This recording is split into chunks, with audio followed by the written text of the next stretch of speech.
Analizando todas las veces que se ha rebasado la línea roja en el tema de Ucrania y las consecuencias que esto podría tener, concluimos que en cualquier escenario Europa pierde. Pierde en el plano comercial porque prácticamente ha abierto una brecha muy importante con el principal proveedor continental del hidrocarburo llamado gas y del hidrocarburo llamado petróleo, ni más ni menos los hidrocarburos que mueven la globalización. Pierde también porque un importante proveedor de grano, que miren ustedes, si en algún lugar del mundo consumen pan, es en Europa, también gira el destino de sus exportaciones a otro lado por la misma Europa que se autosabotea.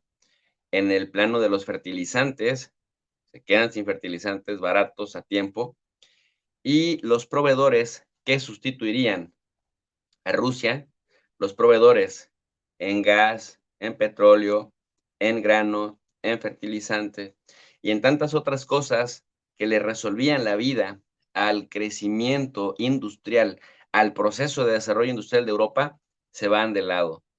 En el plano económico, Europa pierde, ya lo hemos estado viendo, apenas ha pasado un año y a pesar de que Europa tiene 11 paquetes aprobados de sanciones en contra de Rusia, la zona euro está en recesión técnica, Alemania está en recesión técnica y por lo menos 11 países, durante todo el 2022, 11 países de la zona euro se la pasaron con una inflación de 2 dígitos, es decir, de 10% para arriba. Para que más o menos nos hagamos una idea, una inflación bien manejada ronda alrededor del 2.7 y el 3.2%, pero la inflación en Europa en prácticamente todo el año 2022 y una parte del 2023 rondaba del 10% en adelante. En el plano político, Europa también pierde, porque las decisiones y el tipo de decisiones que han estado tomando en el caso de Rusia y la percepción que se tiene de que Europa está completamente subordinada al gobierno de Joe Biden, los ha dejado muy mal parados a los gobiernos europeos y en el mundo se les pierde el respeto. Ya no se les tiene temor y ahora tampoco respeto. Se les ve literalmente como gobiernos marionetas que no están impulsando los intereses de sus pueblos, sino que por el contrario, no solamente no incorporan el de sus pueblos, sino ni siquiera el de su región, y están al servicio del gobierno de Estados Unidos. Entonces, en el plano político, Europa también pierde. En el plano tecnológico, también pierde, porque no solamente es una embestida en contra de Rusia, el suicidio al que Estados Unidos está orillando a Europa es a que también se vaya a pelear contra China, que es un fuerte proveedor en la cadena de suministros. Estados Unidos, en su lucha intestina por la hegemonía contra China, ahora pide que Europa aplique un programa similar y progresivo en contra de China, lo cual, por supuesto, dejaría en una situación bastante caótica a Europa, particularmente a la Unión Europea, porque China es el garante de la estabilidad económica, comercial y tecnológica en este momento de Europa a gran escala. Entonces, imagínate que se pelean contra Rusia, se pelean contra China y si nada más, porque muchos analistas europeos incluso decían, no, hombre, la economía de Rusia es muy pobre, es muy pequeña, Rusia es la gran gasolinera, pero no pasa de ahí. Rusia tiene una economía pequeñita como la de España.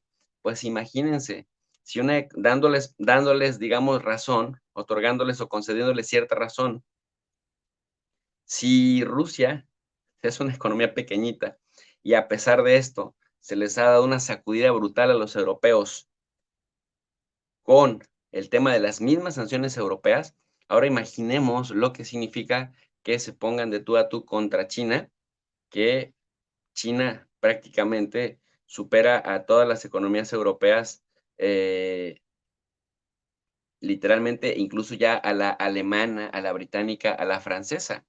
Está muy por encima de ellos y además es garante de estabilidad económica, comercial, tecnológica.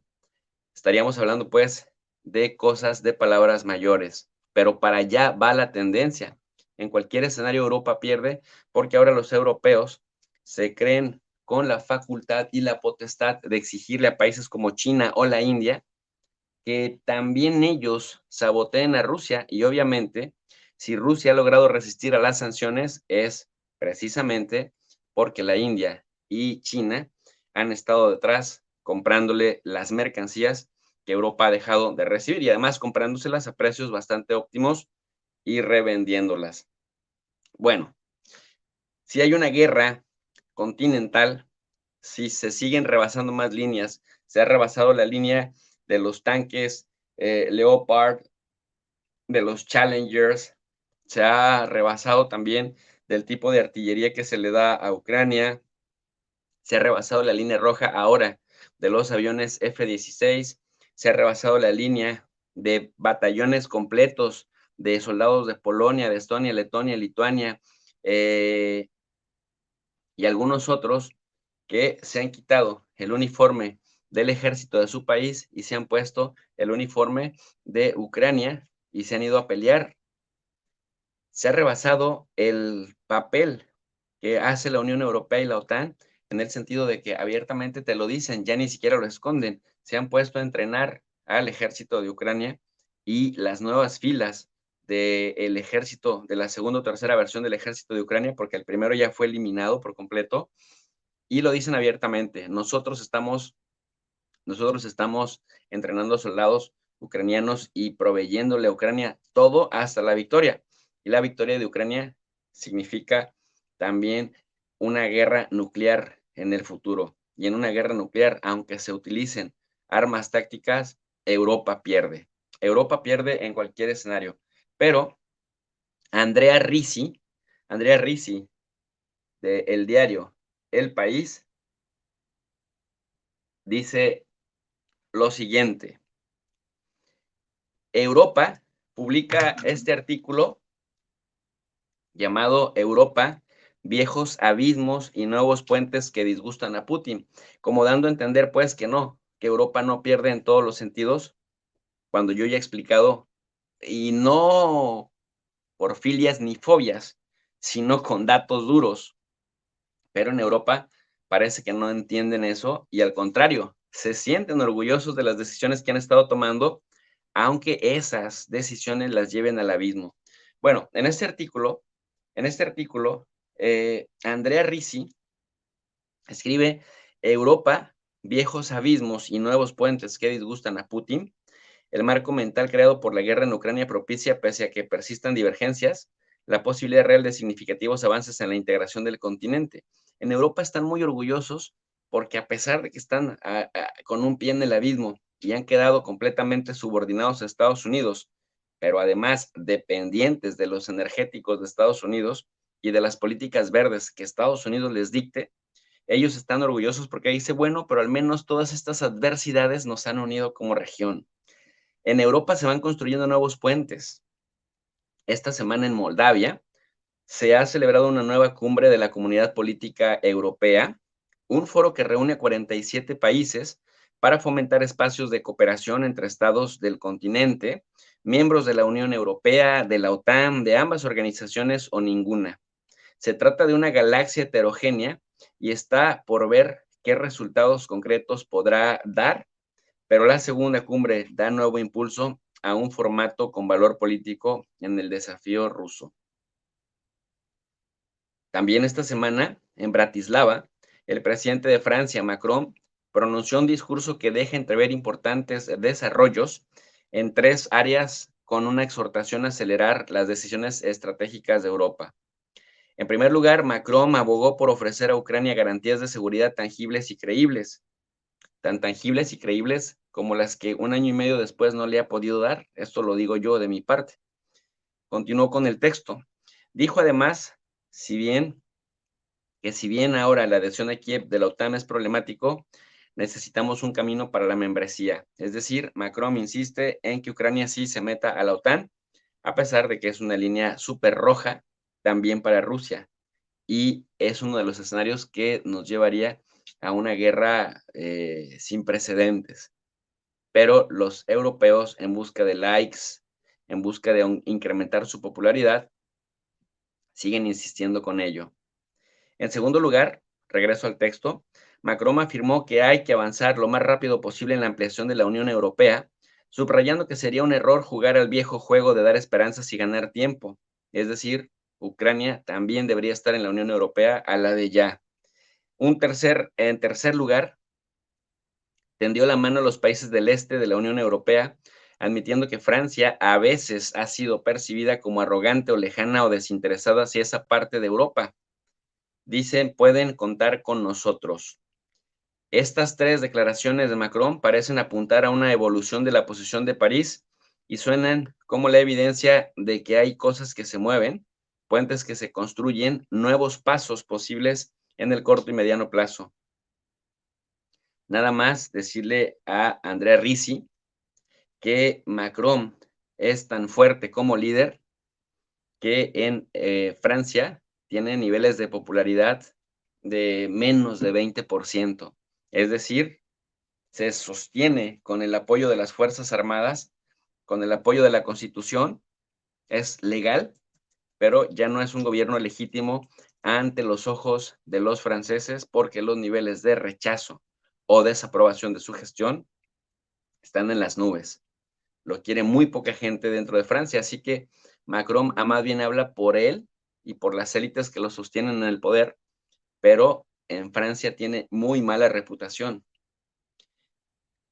Sigo con el texto. La relación con Ucrania es un apartado esencial y será el epicentro de la cumbre de la OTAN en Vilnius en julio. Macron dice que hay que ofrecer algo que esté a medio camino entre la asistencia de seguridad de Israel y la plena membresía. En la ampliación de la Unión Europea insiste en la necesidad de una reforma interna previa a nuevas adhesiones, pero hay ahora un gran acento en la urgencia. Tradicionalmente, Berlín y Bruselas impulsaban, París frenaba. No cabe ver un giro copérnico en esto, pero sí un posible viraje, y la Unión Europea se construye por lo general así. La ampliación, pues, no está cerca, pero hay motivos para pensar que desde una sustancial parálisis se transmite una modalidad más proactiva. Y yo acá tengo una crítica, y en ese sentido también Europa pierde.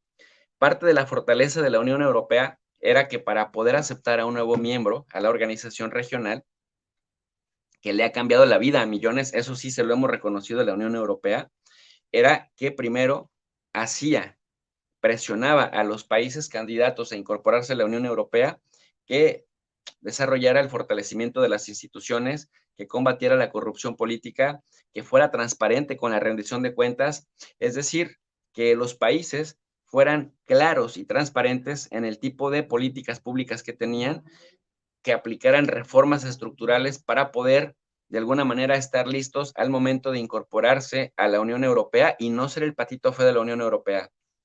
Me parece que ahora, por darle al traste a Rusia o por provocar a Rusia, el que incorporen a países como Moldavia, Georgia o Ucrania en las condiciones en las que estos países están, con poca transparencia, con instituciones políticas débiles. Ucrania es un estado fallido por donde se le quiere ver desde 2014, no desde 2022. Tiene altos problemas de corrupción, niveles de desigualdad y de analfabetismo impresionantes. Pasa lo mismo con Moldavia. Que ahora ese sea el estándar de los europillos para permitir que se incorporen nuevos países, haya sido como haya sido, como dice el clásico en México, me parece que empezaría a tener la semilla de su propia destrucción como organización regional exitosa que no habían tenido antes, porque incluso a países como Bulgaria, Rumania, Grecia, Croacia, les leyeron la cartilla, a Hungría la presionaron tremendamente para que levantara su nivel y políticamente estuviera predispuesta a armonizar con el marco legal de la Unión Europea. Lo que vemos en Georgia, Moldavia y principalmente en Ucrania es que es meter por meter para fortalecer, pero más vale, por ahí dice el dicho, calidad que cantidad, y la cantidad en estos casos sí termina pegándole a la calidad. Así que incluso hasta en ese nivel, Europa pierde. Y regreso al texto de Andrea Ricci, dice también, y la mano tendida al este, con giros del discurso que han sonado a disculpas implícitas, es todo un cambio. La tensión en materia de Estado de Derecho sigue. En esta misma semana, Varsovia ha dado una marcha atrás tras recibir la presión. Pero lo que antes era solo tensión y bronca, se ve ahora acompañado por un genuino esfuerzo de cooperación. Hay un reconocimiento moral de que el este de Europa, tuvo una razón de calado histórico en la cuestión rusa, mientras el flanco oeste se invocó. Esto no cambia los equilibrios de fuerza, pero sí la relación. Por otra parte, el renovado puente transatlántico también se le ve consolidado. El G7 ha cristalizado un acercamiento entre Europa y Estados Unidos de cara a la nueva relación con China, en términos cercanos a las ideas de la Unión Europea. Todo es de una enorme complejidad, dice el autor de este texto. Lo es la perspectiva de encaje de Ucrania en la Unión Europea y la OTAN, o incluso solo cómo seguir el apoyo militar. Lo es la ampliación de la Unión Europea a los Balcanes, la relación entre los flancos oeste y el este de la Unión Europea. Incluso dentro del propio flanco occidental hay discrepancias. Los problemas abundan, como demuestran las tensiones en Kosovo, las persistentes TICs y liberales en Hungría y Polonia. Saben que Hungría y Polonia, antes de la guerra en Ucrania, tenían un problema muy grande con la Unión Europea porque los gobiernos derechistas de Orbán y Mateusz Morawiecki estaban dándole prioridad a su propio marco legal interno que contravenía el marco legal de la Unión Europea, es decir, de los requisitos para formar parte de la Unión. Pero les cayó de perlas que llegara la guerra en Ucrania, porque entonces las prioridades de la Unión Europea se centraron en Rusia y se olvidaron un poco de estas grandes discrepancias que tenían con Hungría y Polonia. Continuó con el texto. Divisiones sobre cómo reformar la zona euro, frialdad en muchos apartados entre Berlín y París, o la tercera economía de la Unión Europea, Italia, en manos de la ultraderecha, los herederos del fascismo. El riesgo de parálisis o fracaso existe. Los abismos de siempre no han desaparecido. Pero dice Andrés Ricci, pero la brutal invasión rusa de Ucrania ha propiciado una nueva conciencia geopolítica y esta ha abierto nuevos canales de comunicación, nuevos marcos mentales, nuevos proyectos. La conciencia de que la amigable y razonable administración Biden no durará eternamente es compartida y es otro elemento que espolea a moverse. No descarten que Europa, en el marco de la Unión Europea, en el marco de la OTAN o en el marco de la CPE, logre en el corto y mediano plazo significativos avances gracias a los nuevos puentes cuyos cimientos se van poniendo ahorita. Esta es la opinión de Andrea Ricci, corresponsal de Asuntos Globales del diario El País, con respecto a Europa. Pero yo le tengo una mala noticia, con datos duros. En cualquiera de estos escenarios, mientras haya guerra en Ucrania, y no invasión, como dicen, porque es una guerra de la OTAN, Europa, Estados Unidos, en contra de Rusia en territorio, que se pelea en territorio ucraniano, como se va a pelear después en el Pacífico contra China. En todos los escenarios, Europa pierde. En cuál escenario no pierde Europa? Déjenme ser claro con eso. No pierde en el escenario de paz, no pierde en el escenario de cooperación política, económica, comercial.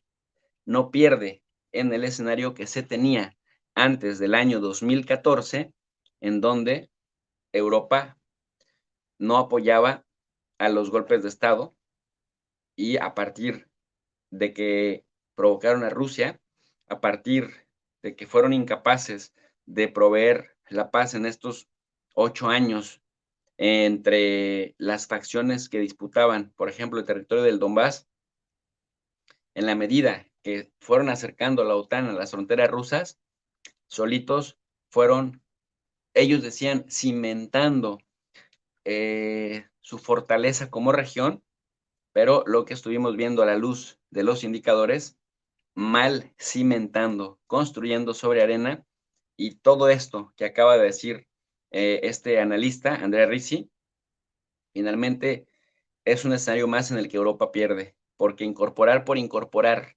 nuevos miembros que no están a la altura, ni están en la sintonía, ni en la cultura política de los demás, del resto de miembros, van a terminar por implosionar desde adentro. En cualquier escenario, pues, que no sea la paz, Europa pierde. Pues, mis queridos alumnos digitales, hasta aquí nuestro análisis. Si les ha gustado la información, apóyanos con su poderoso like, compártanla en sus redes sociales, suscríbanse al canal de Tu Profe de RI y Tu Profe de RI 2.0, porque recuerden, queremos ser sus ojos en el mundo para elevar el nivel de análisis en las redes sociales. Por su atención, muchas gracias.